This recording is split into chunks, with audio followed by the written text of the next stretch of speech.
When you hear the phrase soft as steel, what do you think of? While the word steel might conjure up images such as massive high rise buildings, where does the soft part come in? And what exactly does this mean in our work and in our lives? Welcome to the Soft as Steel podcast with your host, Dennis Duran, featuring engaging conversations with a wide range of industry leaders around soft skills, how we practice love, inclusion, social justice, and compassionate leadership that's everlasting in the workplace. And now, here's Dennis Duran. I've been looking forward to this conversation for a while. I've got a really interesting, humorous, practical, down-to-earth, authentic guest today. His name is Dominic Rubino. Dominic would say that he's a business owner. He's got a podcast of his own, which I had the pleasure, that's right, the laughing pleasure, I might add, as well as serious, being a guest on Dominic's podcast a bit ago. Yeah, it was episode 91. Yeah, so where are you now? What episode are you on now? Somewhere around 150. Yeah. Maybe 160. Yes. And in other words, Dominic spends his time entirely with a microphone next. Feels like it. Yeah. And again, even the way this conversation is starting indicates the feeling that he conveys when he talks to people. He's got a lot of experience in the construction industry, but also in a more general sense, industry is industry, regardless of what adjective you use to describe it. He's enjoyed and has probably been of service to a lot of business owners as a coach, a consultant, otherwise, dealing with the matters of how you run a business. And the hint that you might guess from his podcast title, Profit Tool Belt. That's right. So you can kind of get a hint about that. And right at the front end, I would strongly encourage you to visit and listen to some of the conversations he has because they're enjoyable to listen to. Thank you. And also educational. So you're here, and I'm glad you're here. Dominic, welcome to the Soft as Steel podcast. I love it. And congratulations on having this show. You did a great job on mine. And so it's no surprise that you're now on the other side of the microphone. Maybe you want to get me back. This might be a big amount of work to just get me in the hot seat. No, it's my preparation for this has been boundless because I wanted to make sure that we had a productive conversation because we only have about 30 minutes. That's one of the things that the good folks that who helped me put this together and create the glitzy parts of it, if you will, suggested that we keep it to about 30 minutes because that's a lot of people's ride to work. And if they got a longer ride, they can listen to more than one episode. So there you have it. That's what they do, yeah. And you know from, you did, and I appreciated the fact that you did so. You actually read my book before we talked. So you knew what I was all about then in terms of my interest, my message. And I'm happy to report to you as an opening thought that my mission hasn't changed. My message hasn't changed. I continue to feel very strongly that the qualities of people are what makes a difference in success in one's career and building one's business, and also can contribute to individuals' happiness in life. Yeah. And I think you subscribe to those notions pretty readily. I do. And actually, I stole one of your quotes. Oh. Took it. I now call it my own. I'm glad. Maybe I shouldn't have admitted that. The lawyers will be knocking. Imitation is the greatest form of flattery. Right. That's right. Yeah. This is not even imitation. This is a direct quote. Let's hear it. Let's see what I think of it. Well, buildings don't build themselves. People do. Oh, yeah. Yeah. Right? I learned that on your interview. I would like to be able to say that came out of my mouth, but actually it came out of the mouth of one of my guests. Ah, see how it passes along? So you heard it from me, but I also had heard it from somebody else. So what does that make me? A serial stealer of quotes? Well, we're borrowing intellectual property. But really, it's about people and saying things that resonate with people. And if that passes along, that's great. That's what we need to do. Yeah. Yeah. And I obviously agree. Say more about your view. Again, I come at this, I can talk about a budget. I can talk about an estimate. I can talk about project management, blah, blah, blah. All are things that are important in the construction industry, obviously, as what I call the technical or hard skills aspects of being in the construction business.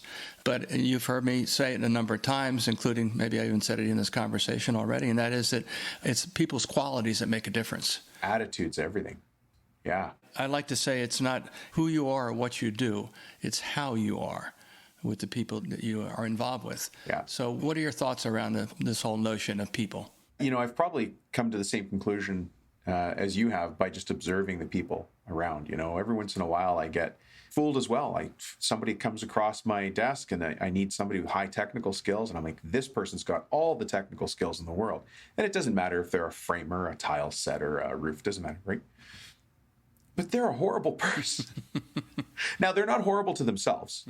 It's just that they don't fit on our team. Something about them doesn't jive with the team that I've got or the way that I run business. As you know, I like to goof around, but I'm also serious.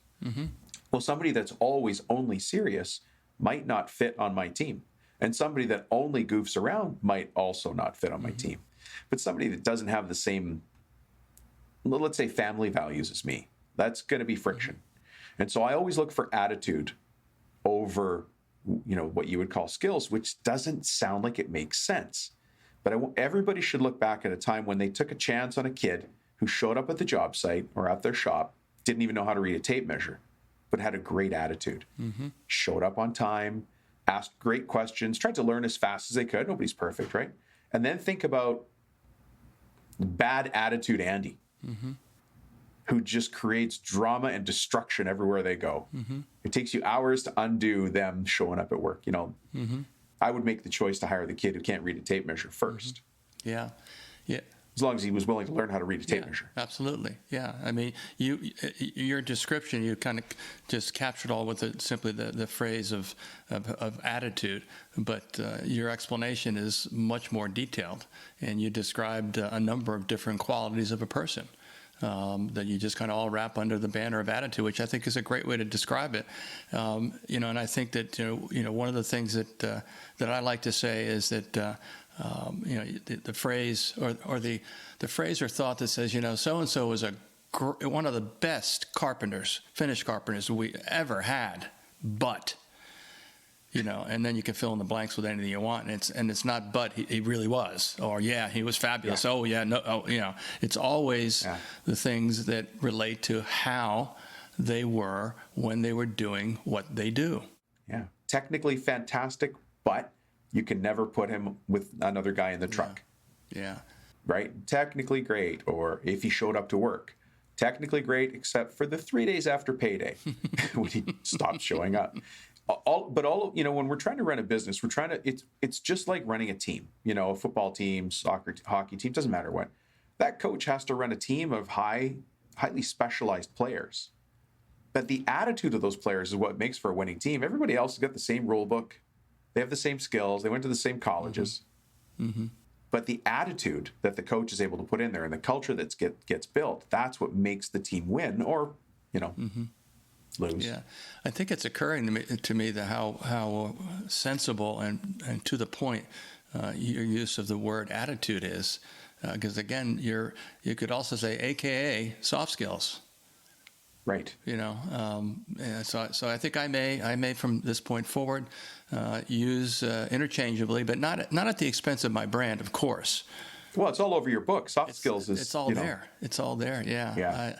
I just had an interesting experience where I was asked to conduct a 90-minute episode of my podcast with 6 industry leaders in front of an audience.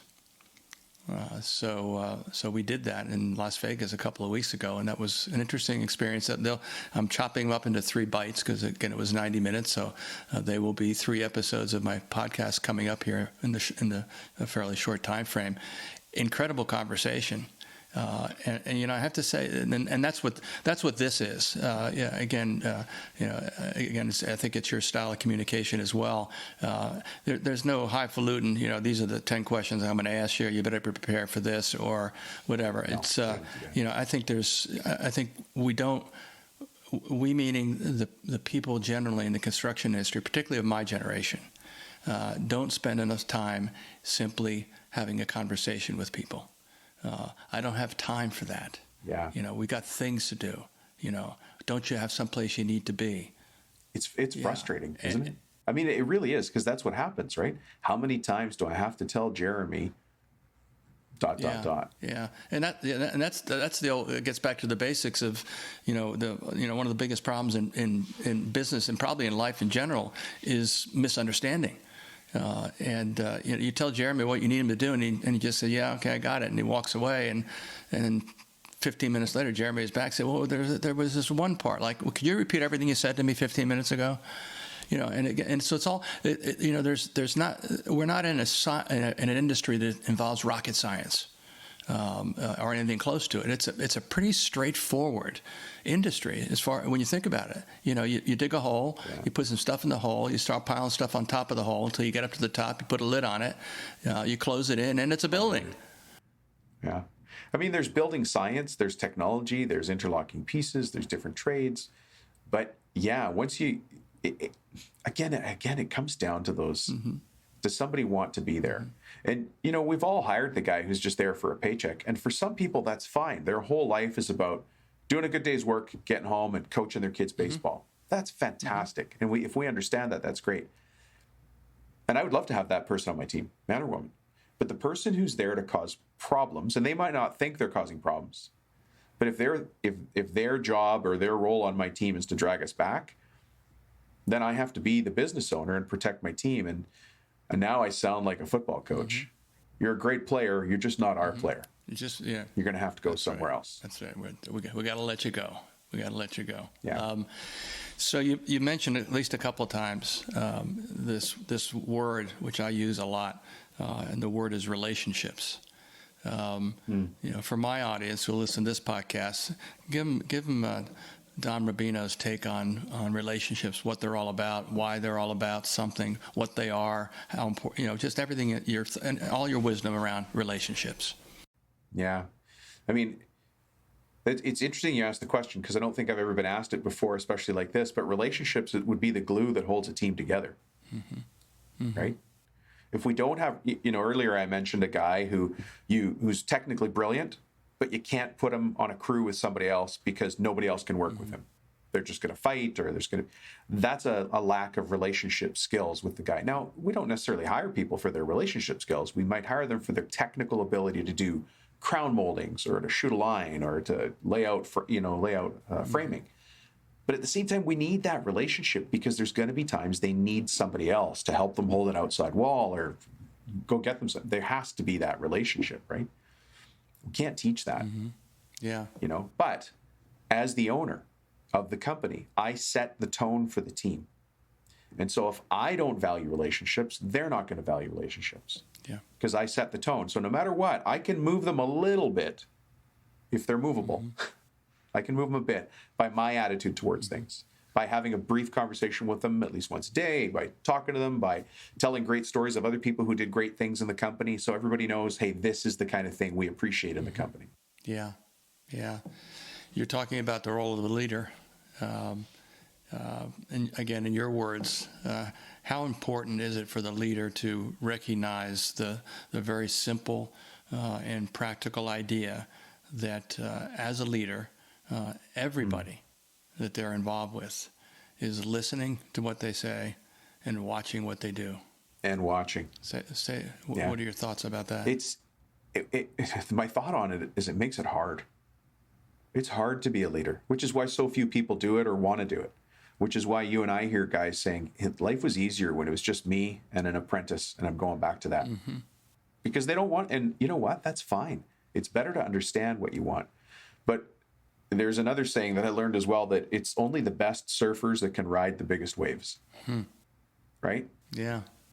And so if you're willing to go and take on that big wave, then you're going to be the best surfer. If you're willing to lead a bigger crew to take on bigger projects, then you have to step into that role. And it does mean relationships. A friend of mine from many years ago was an Army Ranger. The very, very, very pointy tip of the spear. Yeah. And, he can't talk too much about where he was or what he did, but it was some jungle work, I'll call it, jungle work that he was telling me about. Let's just call it jungle work. He goes, Dom, you think that it's that it's a dictatorship when you're the leader of a crew of Army Rangers? He goes, it's not. It's a democracy. Otherwise, oops, a grenade went off behind me and suddenly I can't move my legs. He goes, those things happen. Yeah. He goes, you've got a crew of highly trained guys, but you got to hold them together with relationships, with respect. Even though we have a very important job to do, and I think everybody listening knows what pointy tip of the spear means and jungle work means and Army Ranger means. But even there, where you think he just turns around and yells at guys, go jump over that hill or slide down into that river, that's not what it means. He has to think about his team and the relationships and how that's going to work, even though the mission has to get done. Yeah, absolutely. So if you're a leader, how do you relate to fear? as a leader? Like my own fear? Yeah. You it's a constant friend. in the role of leadership. It's my shadow. It's your shadow. What? Again, it's one of the things I talked about this group of folks a couple of weeks ago is about fear. What are your thoughts about that? You know, I think I'll speak about myself. I'm not going to do any textbook business coachy stuff. For myself, when I don't know what I'm doing or what's next, I'll tell my team, hey guys, I'm not sure what this looks like, but here's where I want to get to. You know, I can conquer it if I face it. If I run away from it or if I stick my head in the sand, it's gonna get me. But there's many times I'm in a situation right now where I don't know where we're going on this one little piece of our business, and it's not that I'm afraid of it, but I don't actually know the steps between here and there. I know where I want to get to, but I have no idea what the steps are going to be. And so I'm just honest with my team. I can't fake it. Yeah. You know? Yeah. For our listeners, I should have said this more emphatically at the beginning of our conversation. That is that you are in business. You're running a business. You're not just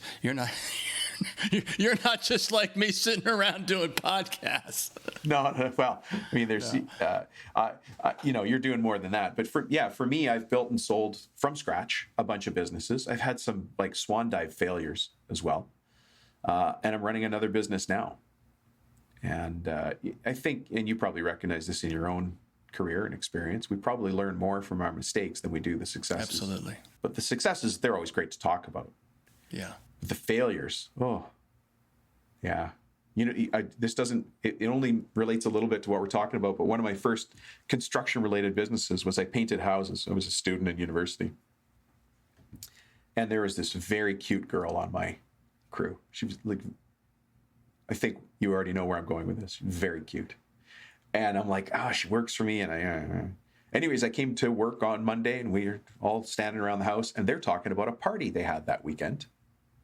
And she was the host of the party and I hadn't been invited. And that's when I went, oh, right.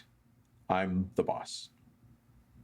I'm the boss. They sat around having beers talking about the boss. And it wasn't, you know, I'd really like to date the boss. Right. It was the boss. Yeah. Right. Yeah. And so, you know, so for me, I just went, all right, yeah, we got a job to do, right? You got this side of the house, go scrape those windows and do this thing and off we go. But that was one of the first times I was like, oh yeah, that's right. There is a difference on the team. Yeah. And that's that's certainly even before we were talking about things like diversity and inclusion and equality. And not dating your employees. Yeah. I want to point out that I never did actually ask her out. I appreciate your clarifying on that, but I think that our audience has been listening very carefully to your wisdom and got that. So I brought up 3 or 4 different terms that are all related to kind of the landscape of the construction industry as we see it now. You know, if you take a step back, you look at just on a population basis, that over half of the population of eligible working adults are female. And there's some other interesting, you know, numbers that relate to that in our industry. You know that the presence of just on a gender basis of females is a low single-digit number, and I think that's concerning. It is. I think broadening that to thinking about ethnic backgrounds, racial differences, and all these other dimensions of diversity, the things that make us, every person, unique in that sense. But by the same token, since they are different from everybody else they meet, that's something that I would say, and I have said, and I'm saying now, that it's something they have in common. You know, so, you know, the question is, how do we discover commonality despite our differences? So I put that question to you, Mr. Rubino. Yeah. I mean, the first thing is work, right? We have a task, we have a job, we got to build that, those helical piles or that cabinet, whatever it is, right? So we have a task, we can talk about that. But the other thing that I need to talk about as the business owner is this business, what we're trying to do, like the customer we're trying to take care of, what it means to be on our team, and what the customer's looking for as an end product. So we already have some things to talk about that are common. And there's going to be some things that are different. You know, if you've got different cultures on a crew, that's definitely going to happen. Different life experiences, that's for sure going to happen. Men and women, that's for sure going to happen. And then it's my job to bring that team together. But, it's no different, again, than a sports team. Think about a college football coach or a college hockey coach. he gets to choose his players, but they come from all over the place. And then he brings them together, or she brings them together as a team. That's the goal, even though they have different experiences and different skills. Yeah, it's not what we, you think I'm going to be a business owner. Actually, I guess you don't think that. You think, hey, I'm going to go get that bigger job and I'm going to need to hire some more people to do that job. And that just keeps happening. And before you know it, you're building fly forms and high rises. But you started out as doing slab foundations. Suddenly you find yourself growing because you just kept being that surfer who rode bigger waves. Along with that come the skills. And Dennis, this is what your book is about. You need those skills to grow the business. Where do you think the industry overall is from your perch with regards to change in this whole notion of the demographic profile of the industry, the workers? Where do you think we are? I've seen it change just even when I drive past a construction site.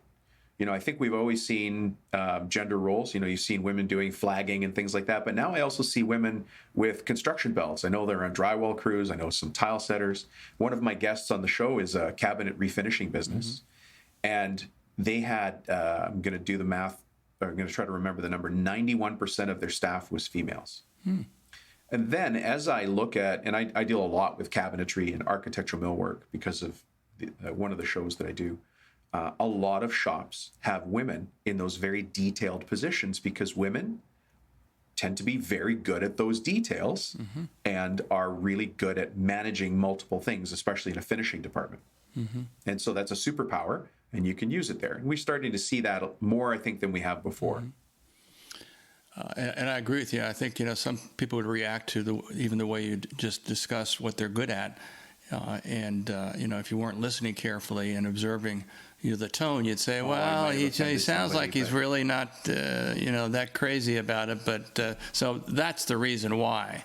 I don't get that, of course, but that's some folks. Listen, a leader's got to say some things and then apologize if they came across wrong. There you go. And if it came across wrong, I apologize. I'm just trying to say my point, and I'm not perfect. Yeah. Right? Have you met anybody that's perfect? No. Yes. No, you have? Well, yes. I married her. Oh, gee, and I have been wrong ever since. And what? She actually is awesome. What's her name? Deidre. Deirdre, I'm sure that Dom is going to have you watch this video clip. He'll stop it before I say the things I'm saying right now. But God bless for recognizing perfection. Yeah. But but you know what? Sorry, Dennis, you're right though. If I'm a leader, I still need to say things. A job's got to do. We're not going to dance around the issue that the mudding and taping wasn't done properly on this job. Now somebody's going to get offended. Yeah, because they were the mudder and taper. And so, did I say it in a way that wasn't right? Well, my relationship with them is going to hold it together. Jeremy, listen, dude, I appreciate everything you do, but the mudding and taping on that job isn't going to pass. How do we fix that? How are you going to fix that? Instead of having one leadership style, which is yell at Jeremy, well, he's not going to come back. Why would he? Yeah, that's so true. And so important. Again, we've got several generations in our workforce now. There's always been, but I'm just dealing with the picture, the landscape as it is. The landscape as it is has some interesting generational differences, and those differences, play a role in a person having or not having an interest in coming into our industry. And whether they have that interest or not, if it's not something in their basic fabric, setting aside the possibility that their father, grandfather, and 3 uncles are all in the trades, but that's not the predominant situation. I mean, if you were to poll individuals in apprenticeship programs in any of the trades, you're not going to find out that out of 10 apprentices, 9 are legacies. They're just there because their father is still on his knees, putting tile down. And it's time for Dad to get up and for me to get down on my knees. You see, you're not going to find that. What you're finding is, again, that my generation, I don't think it's ours. I think you're probably an Xer, I'd imagine. I get some gray. Yeah, a little bit of gray. Yeah, I'm hard of hearing. My vision's bad. I stumble a lot. Yeah, exactly. I'm very hard to understand. But what we're finding, and these are just my observation. I may be totally wrong about this, but what we're finding is that there is something in a constructive way to the notion that the generations have different experiences. Yeah, for sure, and different values. And these newer generations, the ones we're relying on because the millennials are now solidly in middle management and some even in the C-suite of companies across our industry. The extras are right behind them, and then the ones that are a little bit younger are moving rapidly.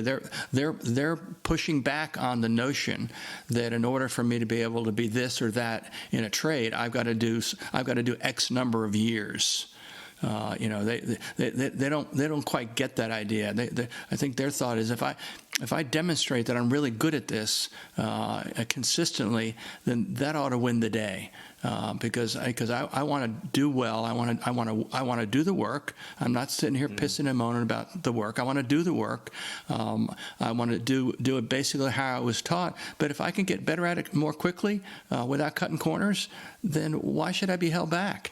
Because I want to give back, and that means I need time away from my job to do other things, and it just kind of goes on and on. Is my picture sound nutty, or is that about what you see? Yeah, I mean, I think a generation always complains about their kid, the generation of their children. Mm-hmm. I mean, I think at some point I wasn't around, but the hippies were the big problem. Mm-hmm. Oh yeah. Right, and the beatniks were the problem. Well, now they're all in this older generation, right? Everything moves forward, and we're going to be fine. Some of the young people, I younger than me. I'm in my mid-50s. That's hard to say. Well, it's easy to say. In fact, you're young enough that you could be my son. So move on. There you go. But I'm doing. There's a company that I'm working with now. They're a kitchen renovation company. And their number 2 in charge guy had just turned 30, right? And he looks the part of a guy who just turned 30. And you know what? He's a genius. Mm-hmm. He's fantastic.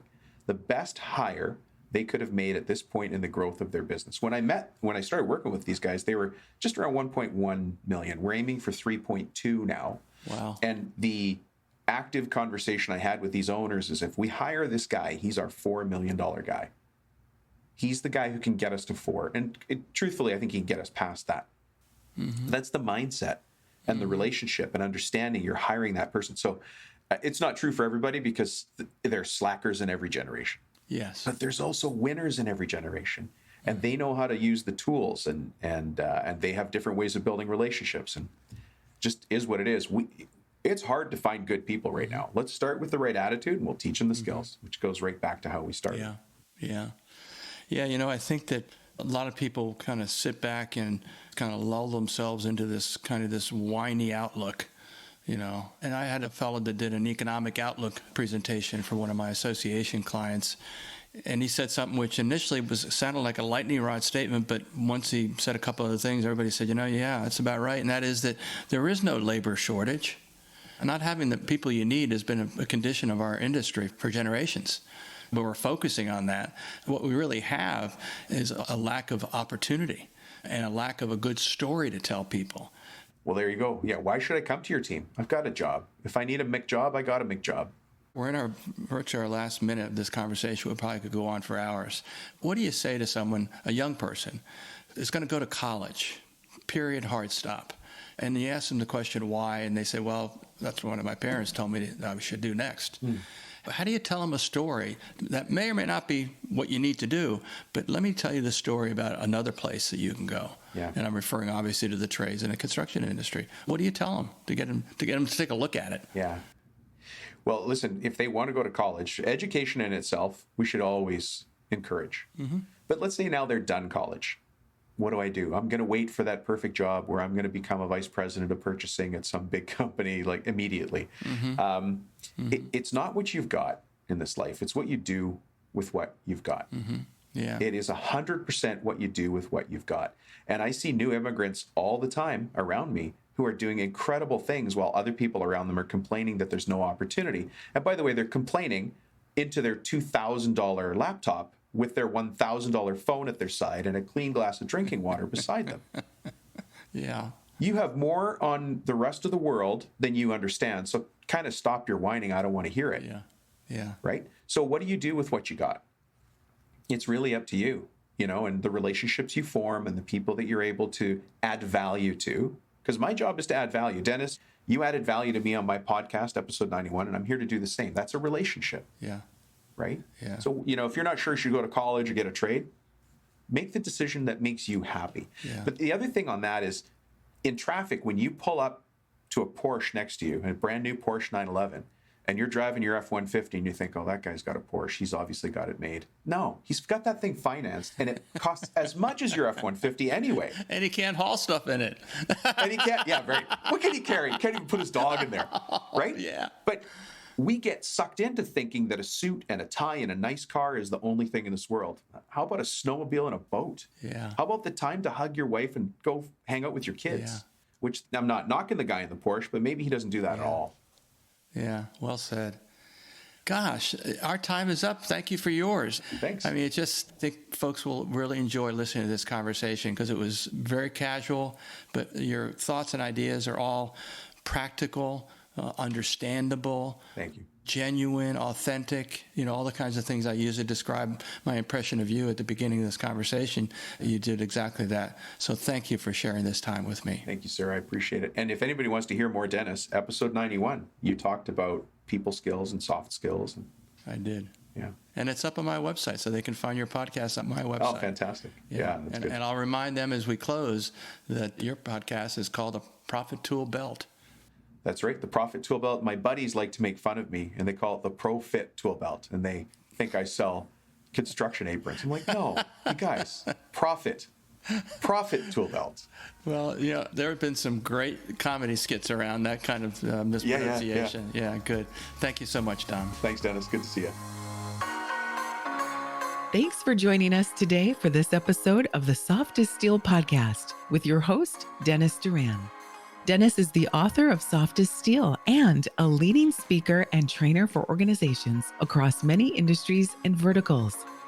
To learn more about the work Dennis is doing to activate soft skills in the workplace, contact him at DennisDuranSpeaking.com. Be sure to check out his book, Soft as Steel, on Amazon or wherever books are sold. You can subscribe to this podcast on iTunes or wherever you'd like to get your podcasts. And please remember to share this episode with your friends, colleagues, and anyone you feel would benefit from the conversation. We'll see you next time on the Soft as Steel podcast with Dennis Duran.